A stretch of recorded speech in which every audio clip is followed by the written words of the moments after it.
because we have been associated with St. Xavier, and St. Xavier has been known as apolitical center, and you people rarely speak on political issues. Personally, I feel it is not just a political issue; it is socially relevant thing also. And standing on certain issues is something which everybody should do. But why you think you have spoken and written on it? What was the triggering point for you? The triggering point, you see, centered around Father Stan Swamy, is that he has been fighting for rights in general of the tribal and Dalit community.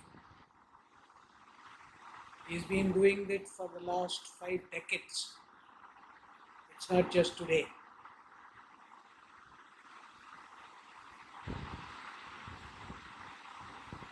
I am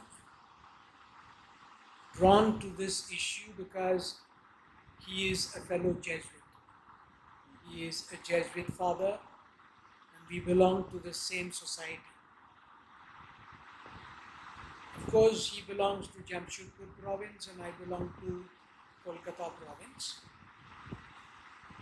I have known him for many years, personally as well as a human rights activist.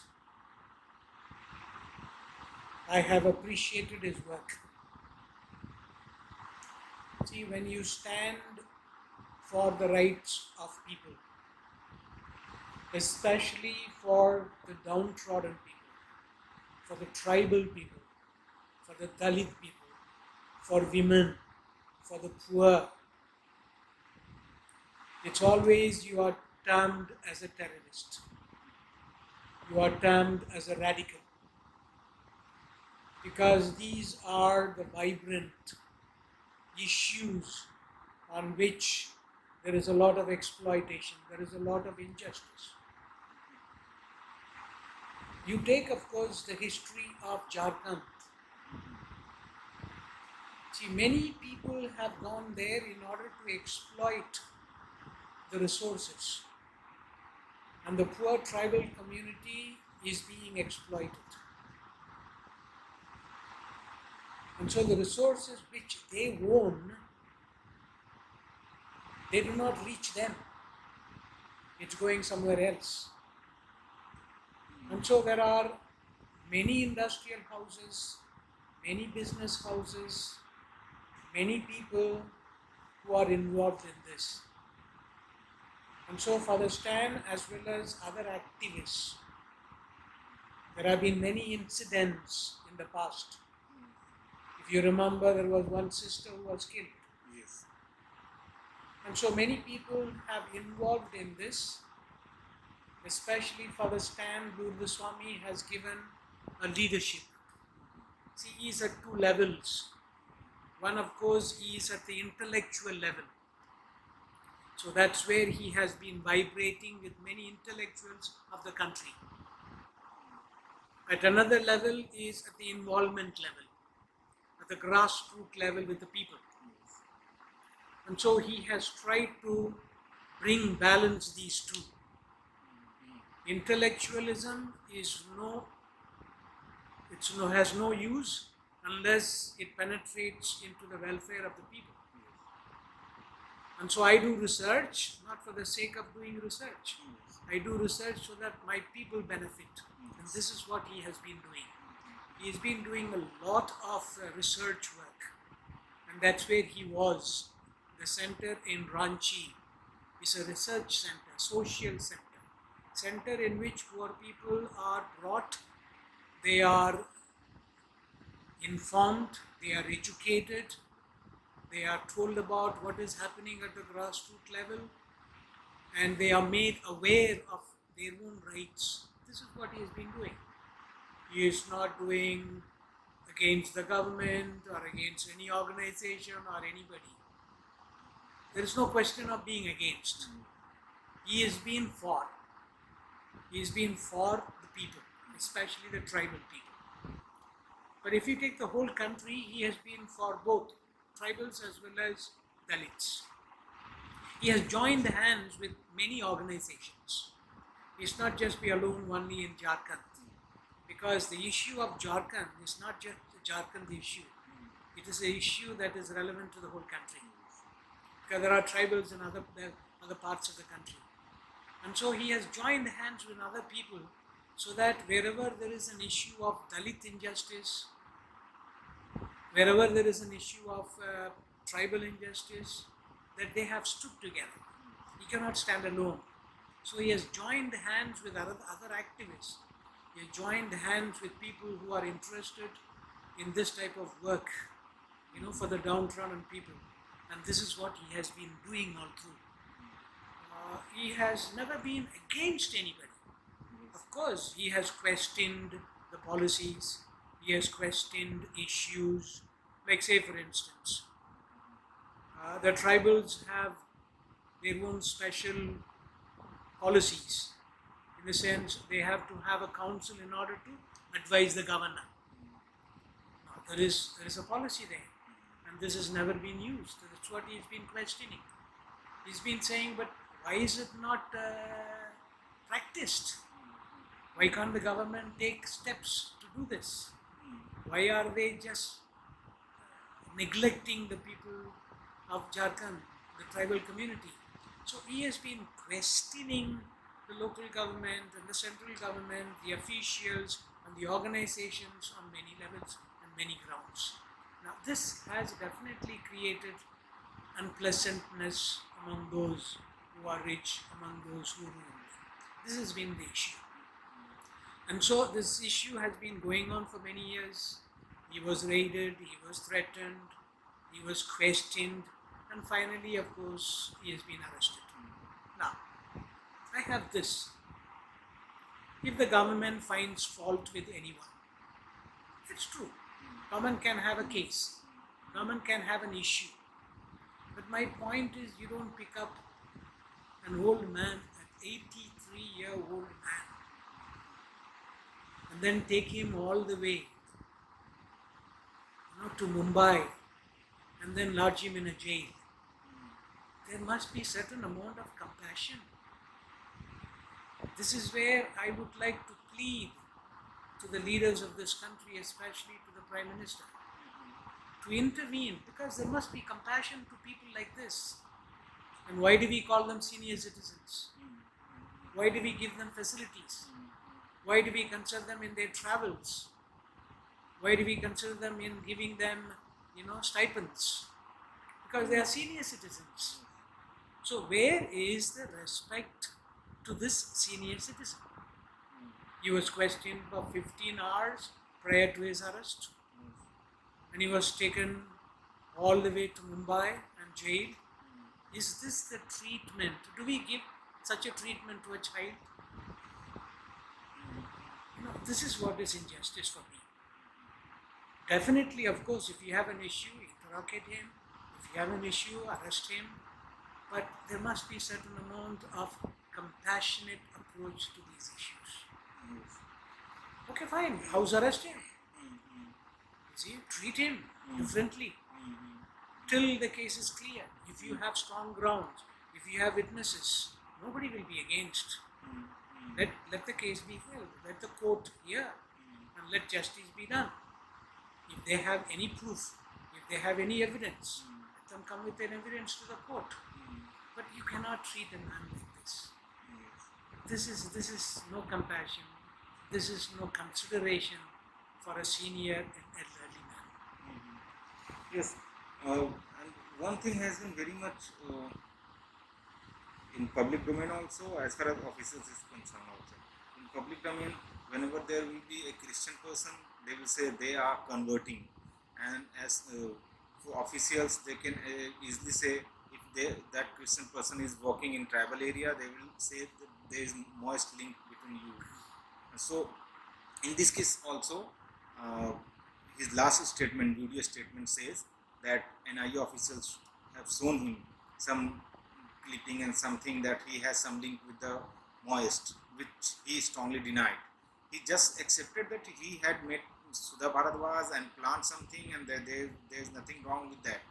He had been associated with in some organizational way also. So why it happens in India in general? What you think that it is very easy to term you people's activities as some conversion activity, and official easily say that there is some merged link also. If you are working in tribal areas, there are two issues. It happened with Stan Swamy. Suppose a Christian activists work among the tribal area. Yes. Number one, they can blame the Christian activists as they are converting. Yes. But I want concrete proof that they are converting. Mm-hmm. Okay? And concrete proof that they are converting forcibly. Mm-hmm. If there are cases, let the local government take up the cases. I would like to know whether Father Stan has been converting. Yes. He would be the first person to say that conversion is not his job. He is totally against. I have known him. He would say, we are not here for converting anyone. You see, we are here, of course, to be like Christ. We are here to work for the people. We are here to spread harmony, justice and love. We are here to stand for God's kingdom, where people are happy. There's This so is many in general. educational way So, also. yeah. Working. We have been involved very much in education. That is our primary. Yes. We want to bring up people. We want to make them stand on their own legs, because they must become self-sufficient. They must become self-reliant. They have to manage themselves. So our work in general, not only in Jharkhand but of the whole country, has been mainly on education, number one, on medical, number two, on social trust, social upliftment, on communication. Now these have been the areas where the Christian, not only just missionaries, Christianity in general has contributed to this country. People are very grateful to this contribution. Now it is not right just to blame blatantly that they are converting. There may be one or two cases, but just because of one or two cases in just remote places. See, Christianity, you have hundreds of sects, hundreds of denominations. So if one denomination does it, it doesn't mean to say that you have to blame all the denominations. And so maybe rare cases which you will have to deal with it case by case. But coming to Father Stan, he would be, I think, more than 100% against conversion. He's not a man meant for it. Okay. He's also not been in the field of education. Possibly at the earliest stage when he was young. But after that, he got into this social activism. See, his concern was,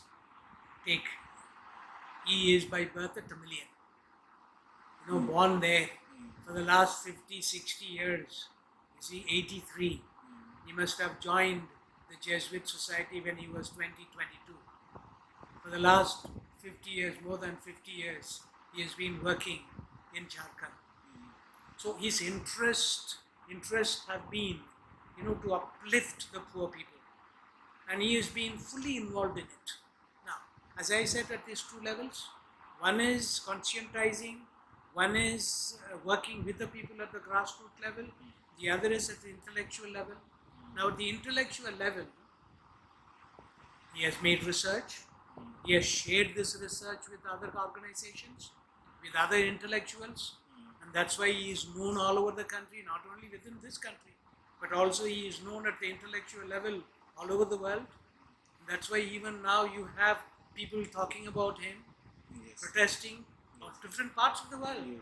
I've heard people have raised their voice from Japan, from England, from United States. And so he is known at that intellect. He's done a lot of research, how things are happening, why these people are being, oppressed. So he's been packed with intellectual input. He has been packed with his own studies. And So that's why his approach is a very scientific approach. He's not just an activist, with just only at the grassroots level. So he has shared his research, he has shared his findings with many other groups. And so like-minded activists, like-minded thinkers, philosophers, they have always supported him and they have worked with him. This is how we have met. It's not the question of, he's a Maoist supporter, or he is in the company of Maoists, he's part of the Maoist movement. No, we as a Jesuit, we cannot be. See, we have our own life. Yes. And if he is of that type, I don't think he would remain in the society. And so he has been true to the society on the one hand and true to his people. See, it's a very tough life. Yes. You cannot be a Maoist and be also a Jesuit at the same time. It's not possible. I cannot betray myself, nor I can betray my society to which I belong. And so this has been his lifestyle. I know him. His lifestyle is very simple. His lifestyle is like the people. He has always said, I have to be one with the people. I have to eat what they eat. I have to live like them. It's so more like the spirit is like Mother Teresa. You see, I want to say, he is a believer like me in Christ Jesus. And so what happened to Christ is happening to him in his life. So if you take up issue of justice, if you take up issue of rights, there will always be the rich people, the powerful people who will like to silence you. So this is a battle between the powerful and the simple people. Yes. Now these are the prophets for me. Not only for the Stan, there are many prophets who have come. And these prophets are proclaiming their message for these poor people. And so the prophets, of course, are not accepted in their own community, in their own country. Every time these prophets are blamed. They are found fault with. They are not accepted. In any area. They are threatened. Because, you see, people are threatened because of their stand. Because the prophets identify themselves with ordinary poor people. And so they give the message of God to them. And so the powerful people, the rich people, people who have vested interests, are threatened by these prophets, by these messengers. This is what has happened. Okay? I cannot accept, having known Father Stan, that he is a Maoist, having secret connect or secret contact with Maoists. No, he cannot live like that. But he's been an activist. Very open, very strong, fearless activist. He's not afraid. You see, for instance, I want to give you just one example. When he was interrogated and arrested at the age of 83, though he said, I won't be able to travel all the way to Mumbai because of my age and pandemic, but he went. Suppose, say, for instance, it was a politician, it was a businessman, he would have said, I have heart attack, let me go to the hospital first. See, this is the difference between a dedicated man who said, I will suffer. If I have to suffer, even if I have to die, I'll die. There's no problem. That is what it is. Because he has lived for a cause, and that cause is the cause of his people. And if this costs even his life, I know he will be ready to die. He won't mind being a martyr for this. Yes. And he's a man who is ready, totally ready. And so this is what people do not understand. You see, we cannot equate him with our life. He is a prophet. He is a messenger. He has got God in him. And that's what gives him strength. He's not afraid of anybody. And so he's ready to proclaim the message. He's been doing it. All through his life, for the last, let's say, 50 years, he's been doing this. Writing about this, writing about this issue, writing about issues of injustice, corruption. Like, say, for instance, the tribal youth. You know how the tribal youth are exploited? How they are being arrested? how they are just put into prisons in large numbers and the lifestyle in the prisons. So he's been writing about all this. He's been giving interviews about all this. Which government would like all this? No government would like the truth to be, proclaimed. No government would like that. He is now proclaiming to the world what is going on in this place or in this country. So there is a fear among us. Instead of treating these issues from a human point of view, instead of treating this objectively, we are taking a stand and we are being threatened.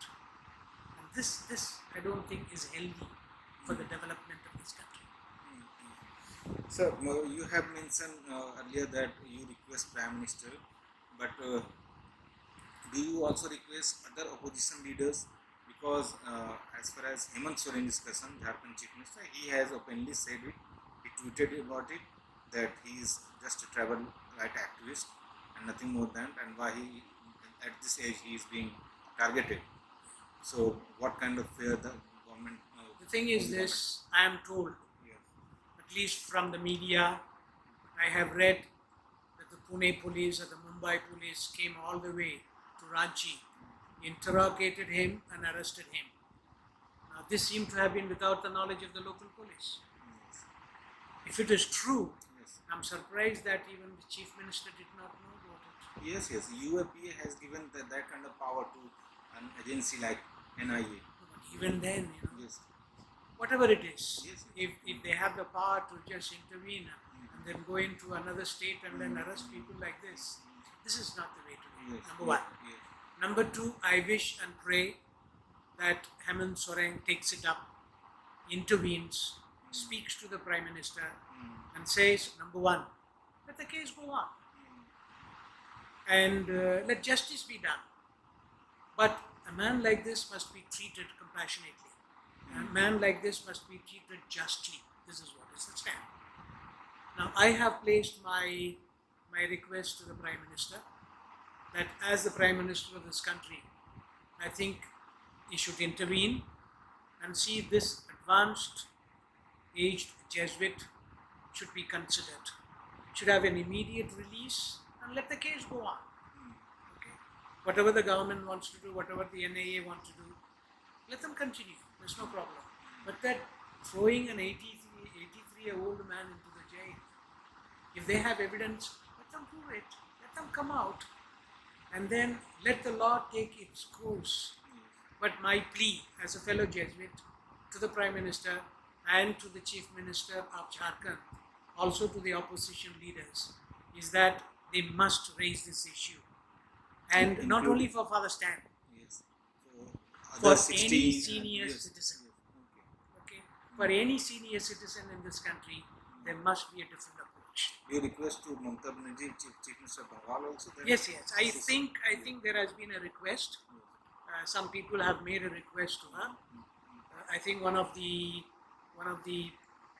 philosophers and academician has made a request publicly that opposition leaders, including Rahul Gandhi, Mamata Banerjee, and others should take up this issue and then speak to the Prime Minister that some justice, some compassionate approach should be taken in this case.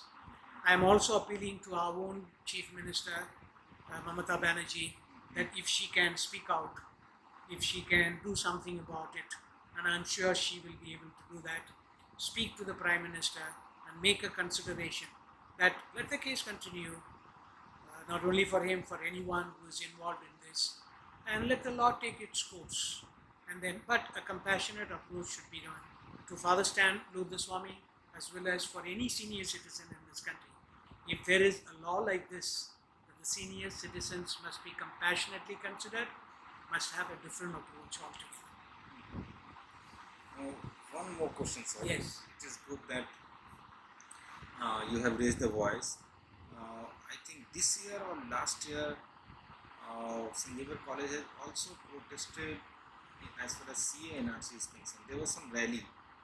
I don't know exactly it was against CA NRC or something, but it was in relation with that. Oh, yes. When there were police raid in Jamia or some other university. Yeah, that was not St. Xavier's College protest. Okay. it was the students' protest. Okay. Okay? Okay. Very rarely, I don't think there have been a students' protest in St. Xavier's College or St. Xavier's University. Okay. Now, these two institutions, or rather even all Jesuit institutions in this country, have been apolitical.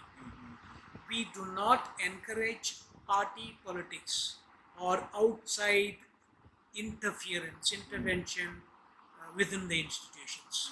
But we definitely like our students to become politically aware of what is going on outside. Because these are going to be the leaders tomorrow. Yes. And so the leaders must be aware of what is going on outside in the country. And so, but we do not want to divide our students either on the basis of political parties or on the basis of religion or on the basis of caste or anything for that matter. We are a community and we live as a community. That has been our charism and our policy. What happened was this. I can tell you what happened sometime, I think about 40 years ago or 50 years ago, when Siddhartha Shankar Ray was the chief minister of West Bengal. His own youth, that is Congress youth, under Priya Ranjan Das Munshi, went to St. Xavier's College. They wanted to have a union in St. Xavier's College of Chhatra Parishad. And that was the end, because Siddhartha Shankar Ray came to know. So he sent a messenger saying, asking Priya Ranjan Das Munshi to leave. That is my college, and I will not allow any politics there. Let the college continue to function as it has been. And that was the end for any intervention, any political involvement. Now what happened last time was that the students were asking, the students are suffering, students are facing problems. Are we not students? Should we not express our solidarity and sympathy? That's what it is. So it was not the official management that instigated or that asked them to do. Students spontaneously, what came up. I said, fine, if the students want to do it, let them do it. So it was as a gesture of sympathy, as a gesture of solidarity for the students in Delhi, as well as students everywhere. Because it was erupting everywhere, not only in Bengal, it was in different parts of the country. And so they didn't want to be found fault. They said, we are also students, but we are apolitical. At the same time, issue-based agitation, issue-based solidarity expression has to be there. And that was it. So my question was just like that. In future, will there be any such thing if these kind of action continue? There will be, of course, definitely. If there is issues of injustice, if the student community or the teaching community feels that we will have to express, there are various types of expression. There are types of, you can write, you can speak, you can march, you can fast, you can do so many other ways. So if people spontaneously come forward and say, it's not against the government, it's not against any individual leader, it's not against any political party, because we are citizens of this country, we are people of this country. When some other people are suffering, I think we'll have to stand by them. That is what it is. It is our concern, our solidarity and our love for people. And so we will have to stand by our own fellow brothers and sisters, and that is what happened. And I think St. Xavier's College or St. Xavier's University, or why the Jesuit institutions all over the country and all colleges, all universities, must be aware, must be vibrant, must stand for justice, must stand for truth, must stand for love. This is what it is. If harmony is disturbed, we must, I think, protest and say we need harmony. We will have to live together as brothers and sisters. And then only a country will prosper. Then country will develop, country will progress. Otherwise, we cannot go backward. We will have to march forward. And for this, students have to involve, because these are the future leaders. These are the leaders in the campuses today, and they will be the leaders in future of the country. And so we will have to educate them in an atmosphere, conducive for their mental growth, for their physical growth, for their academic growth. And so if the atmosphere is not conducive, and they are going to be, divided on the basis of political parties, nothing will happen. They will be the same leaders. And so this is where my point is, that they must be aware of issues that are happening. This must be issue-based and not party-based. See, This must be concern based, Yes. solidarity based, and not just because they are carried away by vested interests of outside wealth. So this is what my emphasis is. And students have to participate. Students have to become aware of things that are going on outside. And they must look at it from a very constructively critical point of view. And then they will grow. And it will, of course, definitely. You see, India is one of the youthful countries in the world today. You take the population of age group between 15 and 45, 60-65% of our population is in this age group. No other country. I mean, millions of our students. And so the future is going to be in the hands of this youth. There's millions of our, students. And so we have a bright future.